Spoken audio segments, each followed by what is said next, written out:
Star Trek. Does it really need a fancy introduction? It's debatably the most influential television show in history. It's one of the most important science fiction series of all time. Though I doubt we'd be speaking about Star Trek today if it wasn't for The Next Generation. At the time, this was considered a massive risk. You have to understand how beloved the original Star Trek cast was and is. They had 3 seasons of a live-action series, 2 seasons of an animated series, and 6 major motion pictures. It still gets reruns to this day. Maybe to some that doesn't sound like a major achievement, but there's so many shows from the era that would be lost to the sands of time, and yet Star Trek is not one of them. It literally was the show that inspired everyone after it to write and create sci-fi differently. And then imagine having a cast of characters so deeply entrenched within American pop culture. I mean, again, films, shows, videos, cartoons. It was so much. And then a new cast comes. To make a comparison, I think we all know about the Marvel Cinematic Universe.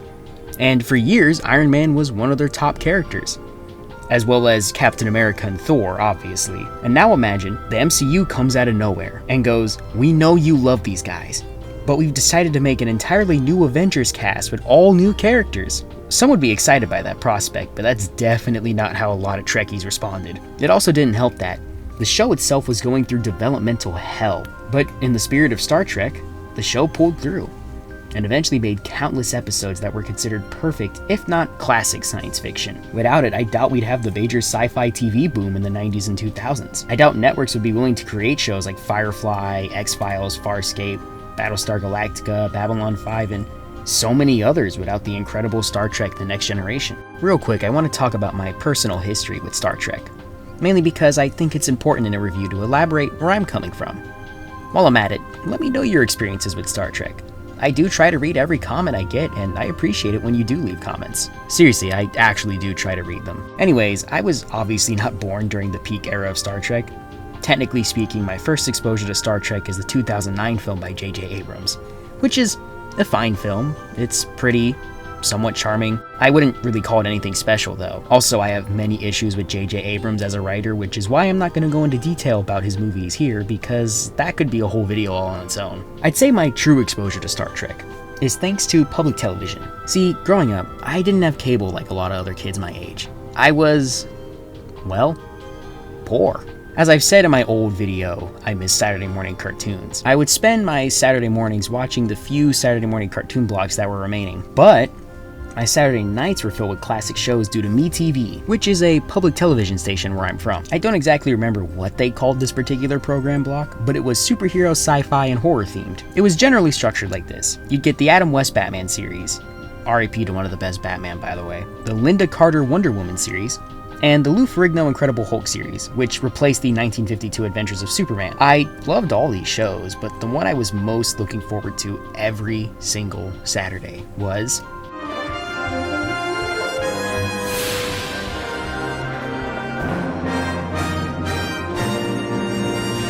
I knew it was old and a bit tacky, but the characters, ethical dilemmas, and the charm was the best part.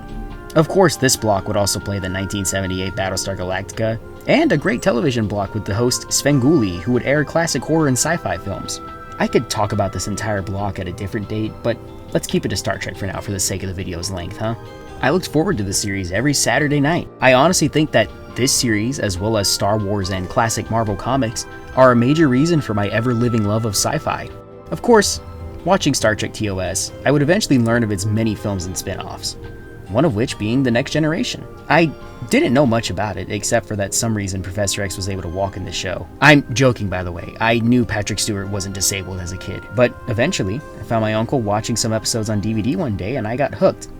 I can't remember the exact episode that got me hooked, but I think it was the season 5 episode Cause and Effect, only because I remember seeing the Enterprise exploding and it genuinely shocked me as a kid. And after this, I just had so much more to look into. So, I did what I knew what to do as a poor kid, and rented everything from the library I could. Side note, I loved the library as a kid. It's what allowed me to get into so many different series and books when I was younger. We need to protect libraries because I think they're super important, and the spreading of knowledge and understanding art is important to teach all children. Anyways, that's how I would catch the whole series, though it's been years since I've seen it all the way, so don't ask me to remember it in full detail. But recently, I've been having the urge to rewatch it, and there's always this one episode that always stuck with me, sitting there in the back of my mind even today. So, once I found it on streaming, I did some research, and eventually, that's where I found it. Season 5, Episode 25, The Inner Light. This episode, in my opinion, is not only one of the best episodes of Star Trek, but also of the whole science fiction genre. It encapsulates Star Trek's philosophy perfectly. But with all that out of the way, I want to go into a little bit more depth of the production history of Star Trek TNG before reviewing the episode.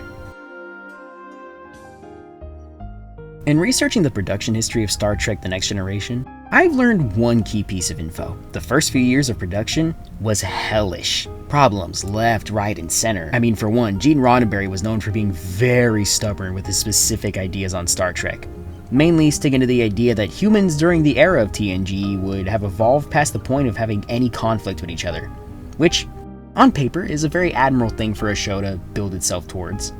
But writing-wise, it's a pretty daunting task. Characters having conflict with each other is literally writing 101. To put it into perspective, TNG's turnover in its first season was 30. That means 30 people were hired and quit within the time of filming, writing, and producing the first season. That's about 3 times the average compared to most other shows. There were so many issues, and Roddenberry was not the most major one, believe it or not. Sure, he was hard to work with at times, but there were so many other issues, such as Roddenberry's shaky health during the production. Usually, this meant his lawyer, Leonard Maizelish, was his proxy. However, Maizelish would frequently add his own last-minute rewrites and notes that were approved by nobody. Of course, this was incredibly unprofessional, and he was fired once they found out. There's so many other details too, such as the Trekkies sending in so much hate mail, and also for some reason Roddenberry not wanting to hire Patrick Stewart because he was in fact bald. His logic being that in the future, baldness wouldn't exist. Though that doesn't really make sense because baldness can also be a choice, so I don't know what he was getting at there, I really don't. So, all that together means that season 1 is, yeah, it's not too great. Yet, it was given time to grow, and eventually the writers found their stride. The actors got more into their characters, and the writing got way more solid. Thus, the show became a pillar of science fiction television, and honestly the whole genre.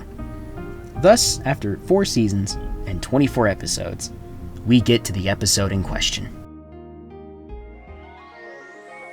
I want to start off by saying that the pacing of episodes in TNG, and this episode especially, is phenomenal. They don't spend the first 5 to 10 minutes trying to set up every little character.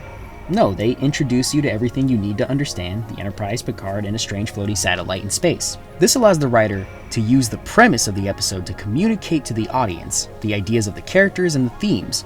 It also allows them much more time to really dig into the premise that they want to dig into, really showing how the characters grow and change within the span of an episode. Speaking of the characters, the character work is incredible. Everyone is written and handled with such dignity. I feel like nowadays writers try to write characters having intense emotional outbursts to create massive beats and stories. And that can work, but nuance and subtlety allows the audience to grab the ideas and credibility of the characters on screen. Mind you, the characters of this episode are very honest and real with their emotions, but in a way that isn't too melodramatic, which a lesser writer would have easily fallen prey to. There's so much to read from most of the characters' portrayals, but I believe this little monologue from Picard here is one of the best moments of acting from this episode. Seize the time, Manipur. Live now. Make now always the most precious time. Now will never come again. I love you, Father. The acting here it's just tremendous. And the sentiment here is sweet, but it also adds so much to Picard's character. At this point, Picard is experiencing so much life, having raised a son and a daughter. He's learned so much about not letting life slip you by. And if you think about it, I imagine in his mind, he's already left an old life behind. That being a captain of the Enterprise. Plus, there's a real believable impact behind the words he's trying to say. They feel like he really means it when he's saying it. But to be fair, we all know Patrick Stewart of all actors would have had an amazing performance. Another thing I want to mention, real quickly, is the set and costume design. Maybe by today's standard it seems quaint, but I do think it's great. It has a retro charm to it, but it also gets across everything it needs to. Though that may also be because they don't blur the backgrounds as much. On a side note, a lot more modern shows and films tend to blur the background for some reason when filming, and it's always kind of frustrated me. I mean, why would you spend all that time finding a perfect location or building a set to not have it be part of the frame? It's just kind of disrespectful to your designers and directors of photography, if you ask me. Plus, the background details can allow you to fill in some world building details without saying much dialogue. And for the record, I'm not talking about an issue of focus within a camera. I mean, like, they literally will go in after the fact and blur the background a bit more. I don't know, maybe it's that the audience focuses on the characters more, but I've never had issue focusing on the main characters if the background isn't blurred. Anyways, the music is also great at setting the scenes. I've always really liked the classic music stylings of Star Trek. It always felt so calming and sometimes even ethereal. It perfectly lands the emotions of the scenes and usually adds to it instead of distracting. It's noticeable, but in a way that's additive and not subtractive, which is how it should be. And that brings me to why I wanted to talk about this episode. It's cool to have fancy lasers, spaceships, and mind powers and all that, but sci-fi at the end of the day is an examination of the human condition. This episode dives into the idea in one of the most in-depth ways I've seen on really any television show. It digs down into the ideas of empathy, living through each other's experiences, but also about building a better future. And when you think about it, isn't that what Star Trek is all about? Showing the true potential of what we, as a people, can be once we let go of what holds us back. Picard was plucked out of his usual life and lived a life where the world around him didn't listen to his warnings or wisdom. The experiences that he experienced were proven to be some sort of dream or synthetic reality, but it still affected him. The flute that he plays is real, and the impact of that episode truly affected him. And it also truly affected me. And that's the power of a story. It's a way for us to share our emotions, our hopes, and our culture. It can be a warning, a laugh of joy, and so much more. Stories are dreams that we can remember together, to fuel us, to form us, and to maybe affect the world around us somehow. Be it a long time ago or centuries into the future, all these stories are dreams about being human and what that means. We use our stories to echo our history, be they as terrifying as Cyberpunk 2077 or as hopeful as Star Trek's view of the future. This episode shows that we can share our stories, be they real or not, and use them to shape our future. I hope that eventually Star Trek's dream can one day become our reality. And that's all I gotta say about this episode. Sorry if the wait for this video was a bit longer than you wanted. If you're new to the channel, I hope you subscribe and maybe leave a comment or a like and all that. It really helps. I'd love to know your thoughts and experience with Star Trek and this episode as a whole. But all that being said, I'll see you next time.